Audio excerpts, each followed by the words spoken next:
The Inquiry News 24 carries some weight. Not like, I've eaten a lot of donuts throughout my life weight, but more like, hey, they're saying something, let's listen and believe them kind of weight. Each week we'll be throwing that weight around in a new segment called Set the Agenda.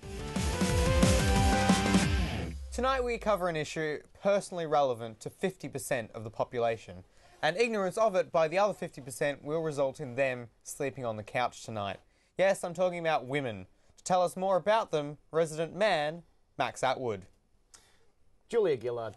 She's bringing a lot to this election. She's a new face with new policies. She's Welsh. She's a redhead. She's doinking a hairdresser. But there's one thing that she brings to this election that completely sets her apart. And that's these. No, not olives. Ovaries. I couldn't hold up real ovaries.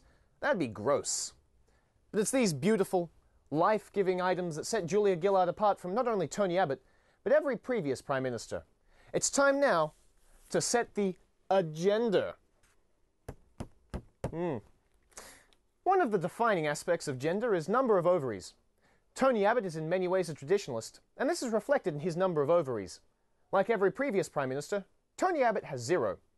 Julia Gillard, on the other hand, is considered more of the maverick candidate, and as such, she's got 2 ovaries. Let's see that on the graph. However, this wanton disregard for ovoid number tradition is more than just an eccentric character quirk like, say, John Howard's love of cricket, Harold Holt's aquatic pursuits, or Stanley Bruce's recreational hunting of minorities. No. Perhaps her abundance is a symptom of something much darker.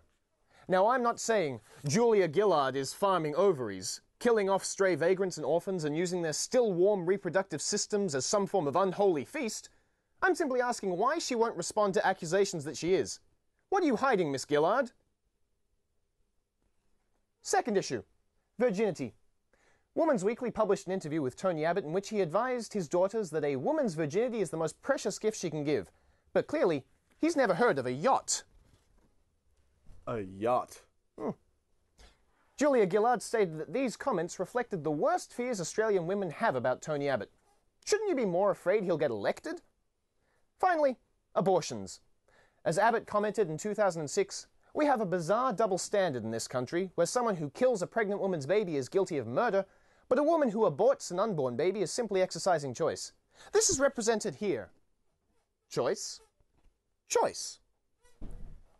Julia Gillard, on the other hand, is pro-choice and has already proven she has no problems terminating things before they finish their term.